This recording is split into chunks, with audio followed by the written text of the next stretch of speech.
hoje no Livro Aberto eu vou falar sobre a mini biografia, digo mini porque é de bolso, do Oscar Wilde. E eu tô até mostrar minha linda camiseta do Oscar Wilde. Então, hoje eu vou falar sobre essa mini biografia que é bem abrangente, fala bastante coisas assim que, assim, tipo, sobre a vida dele que tu não sabia, tipo, eu gostei bastante, eu comprei no sebo e eu gostei, vou começar a falar, não deixar muito vídeo comprido, porque eu tava falando até pra minha mãe que aconteceu muita coisa na vida dele. Então, tipo, faria um vídeo, o vídeo sairia de 1 hora, né? Se ficar falando tudo, né, que aconteceu na vida dele. Ele nasceu, eu anotei aqui, 16 de outubro de 1854. E eu sempre achei que ele era britânico, mas ele é irlandês. E outra coisa fala aqui dos pais dele, né? Fala da mãe dele, que a mãe dele, a Jane, ela também era poeta. Então, ele tem, assim, a quem puxar, né? Dizer assim. E ele teve, assim... desde a época que ele estava, assim, no colégio, ele já falava que ele ia ser um escritor famoso, que ele ia ser um escritor ou um dramaturgo famoso, né? Que ele já sabia o que ele ia fazer da vida. Isso realmente foi o que aconteceu, né? Ele virou um escritor e dramaturgo famoso. Dramaturgo que escreve peças de teatro. Ele escreveu mais peças de teatro do que romances, porque eu acho que o romance, o único livro, assim, que pode se dizer que é um livro, assim, tipo, que é uma história de romance, é o Retrato de Dorian Gray. Os outros é peças de teatro. E ele aqui fala da adolescência dele, no colégio, da primeira experiência homossexual dele, que foi quando ele estava no colégio de Oxford. E fala também das viagens, ele fez muitas viagens quando ele estava na faculdade, viajou para Roma e ele viajou também para os Estados Unidos, onde ele conheceu um dos escritores favoritos, tentando mostrar a camiseta, favoritos dele, que é o Walt Whitman, o poeta. Ele conheceu e o Walt Whitman gostou bastante também dele, né? E fala aqui das inspirações dele, né? Deixa eu ver o que eu botei aqui. Das inspirações que ele gostava muito do poeta do Keats. Ele gostava muito do poeta Keats. Ele inclusive quando ele viajou, ele conheceu a casa do Keats e conheceu a irmã dele, e a irmã dele deu de presente um poema original do irmão dela. Ele ficou muito feliz, chegou a emoldurar o poema e era a inspiração dele. E ele voltou, o Retrato de Dorian Gray, quando ele lançou o Retrato de Dorian Gray, foi assim um grande sucesso, né? Porque, gente, esse livro é ótimo, é incrível, eu já li acho que umas 3 vezes que tá o meu Dorian Gray, Retrato de Dorian Gray. É um livro, assim, tem que ler, que, tipo, é a obra da vida dele, é a obra definitiva. Aqui eu tenho um outro livro do Oscar Wilde, que eu também comprei no sebo, que é um livro que tem todas as principais obras do Oscar Wilde, que tem o Retrato de Dorian Gray, tem o Fantasma de Canterville, Salomé. Então é um livro bem abrangente, né? Eu não sei quem tem coragem de deixar no sebo esse livro do Oscar Wilde, né? Mas, enfim, a grande obra dele mesmo é o Retrato de Dorian Gray, que é provavelmente o único romance dele. E tem muito dele, muito da vida dele nesse romance. Inclusive, nesse livro foi usado no julgamento dele anos depois como uma prova de diversas acusações que fizeram contra ele. E ele era, assim, considerado um dandy. Um dandy é um homem, assim, que se veste bem, que aprecia a aparência, a boa roupa, assim, tipo, se portar, assim, muito bem, com roupas, assim, ele usava uma bengala, acho que nessa foto tá a bengala, ele não precisaria, tipo, ele sempre se vestiu muito bem, sempre se importava em estar vestido na moda, então ele era considerado um dandy. Ele casa, ele casa com uma mulher, com a Constance, e ele casa assim, é mais um casamento mais de fachada, não tanto para ela que não sabe muito, quase nada a respeito das escapadas do Dorian Gray, mas a gente vê que é um casamento que ele manda cartas para ela aqui, quanto à felicidade conjugal, era ele era um ser tão libertino e libertário quanto o Oscar. Talvez a felicidade conjugal fosse fingida, considerando a vida dissoluta a qual se abandonara logo após o seu retorno a Paris. Então, eles não acreditam que ele realmente, o autor, que ele amava a Constance. Acredita que é mais um casamento de fachada. Até porque ele manda cartas amorosas para ela, assim, né, perguntando dela e dos filhos, que eu já vou falar depois. Mas ele também está se correspondendo com um rapaz, por exemplo. Meu caro Philip, enviei-lhe uma fotografia minha. Espero que lhe agrade. Gostaria em troca que me enviasse uma sua. Eu conservarei como lembrança do nosso agradável encontro, de as horas douradas que passamos juntos. Então, tipo, eu não posso dizer um casamento de fachada, né? Embora, tipo, eu não sei se ela não percebesse ou não queria perceber, porque diz que na casa do Oscar Wilde entrava e saía rapazes toda hora, até pensava que eram amigos do Oscar, mas ou ela tipo olhava pro outro lado, né, fingia que não era com ela para manter a paz matrimonial. Ele teve 2 filhos, o Vivian é um nome masculino na Irlanda, e o outro que eu me esqueci o nome. Mas ele teve 2 filhos, né?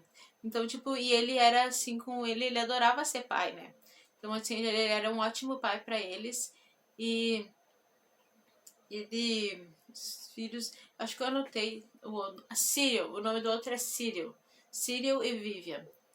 Daí, tipo, esses filhos dele, ele adorava, né?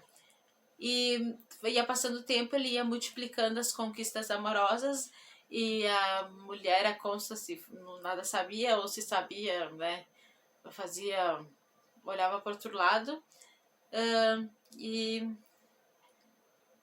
então, e teve o caso, assim, que foi o caso que trouxe a queda dele também, que foi ele ter se apaixonado pelo Bowsy, que é o Alfred Douglas. Ele é filho de um marquês. E o marquês estava possesso, porque achava assim que era tudo culpa do Oscar Wilde, que ele tinha seduzido o filho dele. Só que, né, o Bowsy era bem mais novo que o Oscar, e o apelido dele é Bowsy. E achava assim que a culpa era do Oscar, que o Oscar que seduziu. Mas o Bowsy também era uma pessoa assim bem tempestiva. Eles tinham brigas assim, que nem fala aqui, que eles tinham brigas assim homéricas, assim, tipo, e o Oscar Wilde por vezes tinha medo que ele matasse ele, que o Alfred Douglas matasse ele. Ele terminava ou voltava de novo, né? E o Marquês nada feliz, né, com esse relacionamento. E ele lançou a peça dele, a Salomé, e foi censurada, porque, não sei, pelos padrões da época vitoriana, eles acharam que era muito obscena, muito sensual, mas porque é um pouco diferente que tá a Salomé da Bíblia. Daí a Salomé daí teve o julgamento. O pai do Alfred Douglas ficava assim difamando o Oscar Wilde à torta e direito, e o Oscar Wilde foi processar ele, só que daí voltou-se para ele porque o Marquês abriu um processo contra ele por ter seduzido o filho dele e por atentado ao pudor, porque naquela época, na época vitoriana, era proibido ser gay. Se tu fosse gay, se tu fosse pego tendo um caso com alguém, tu era preso. Mas pior que tem alguns países que é assim ainda, né? Isso aqui não era vitoriana. E, tipo, tem uns países que ainda são assim, que tem até pena de morte se tu é pegado tendo um caso com a pessoa do mesmo sexo. Bom, enfim, esse marquês, né, ele foi a julgamento por isso, e ele detalhava todas as coisas que ele ouvia falar do Oscar Wilde, envergonhava o Oscar Wilde, botava o Oscar Wilde assim como réu, como culpado, como o único culpado de ter seduzido o filho dele, como sendo um devasso, tipo, falava coisas assim horríveis sobre o Oscar Wilde. Eu descobria coisas da vida íntima do Oscar e jogava no tribunal. Então o julgamento foi bem difícil pro Oscar, e ele foi condenado por atentado ao pudor, indecência, alguma coisa assim, a ficar 2 anos preso, e nesse presídio tinha trabalhos forçados. Então, tipo, que ia piorando a saúde dele, que já estava fragilizada. E ele ficou 2 anos preso, só que depois que ele foi libertado, o que ele fez, em vez de se afastar do Alfred Douglas, o Bose, ele pegou e foi encontrar de novo ele, porque o Bose podia ter se levantado e falado e defendido ele, mas ele não defendeu. Ele também está fazendo a mesma coisa que o Oscar, junto com o Oscar, mas ele não em nenhum momento foi defender ele. Tipo, se levantou para defender, para dizer pro pai dele parar com aquilo. E ele voltou, então ele era realmente muito apaixonado pelo Bose, porque eles voltaram a ter um relacionamento. Ele separou da mulher dele, da Constance, e agora daí eu falar, tem bastante coisa sobre ele. Eu tinha esquecido de falar da religião.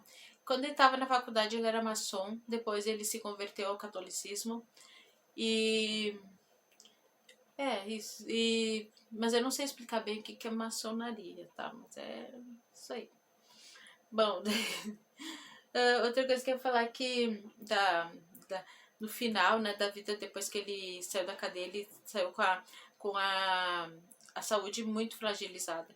Dizem que ele tinha pego sífilis de uma prostituta, porque às vezes ele saía com prostitutas, solicitava prostitutas, apesar de ele ser homossexual, né?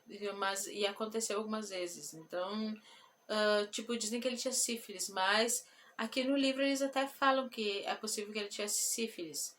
Mas, assim, lendo outros textos, procurando sobre o assunto, diz que nunca foi comprovado que ele tinha sífilis, que ficou como mais uma lenda para manchar mais a imagem dele. Mas o que ele aconteceu com ele, que ele bateu a cabeça, não me lembro, ele bateu a cabeça, acho que foi na casa dele, ele desenvolveu um problema no ouvido, uma infecção, uma otite, e essa otite subiu para o cérebro, causando uma meningite.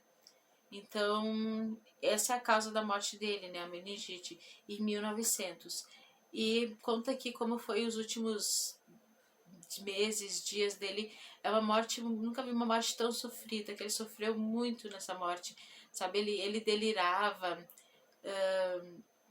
ele tipo, era muita dor, muito sofrimento, foi uma morte bastante sofrida para o Oscar. O Oscar não merecia isso, né? Acho que ninguém merece, mas assim, ele morreu assim, tipo, e mal falado e tal, só voltou a receber a glória que ele tinha antes, muito tempo depois da morte, numa outra época, com cabeças que não julgam ele pelo estilo de vida dele, pela opção sexual dele.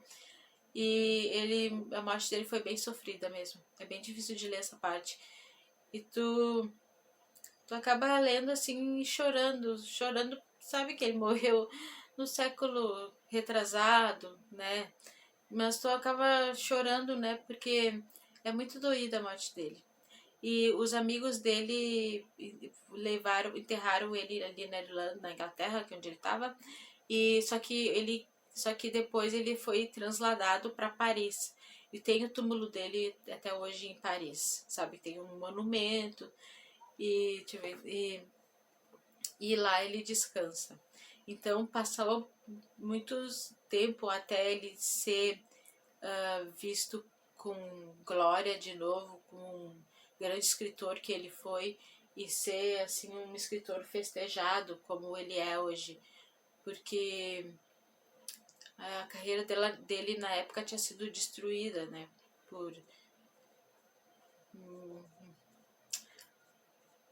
pela cabeça das pessoas, pelo pensamento da sociedade da época.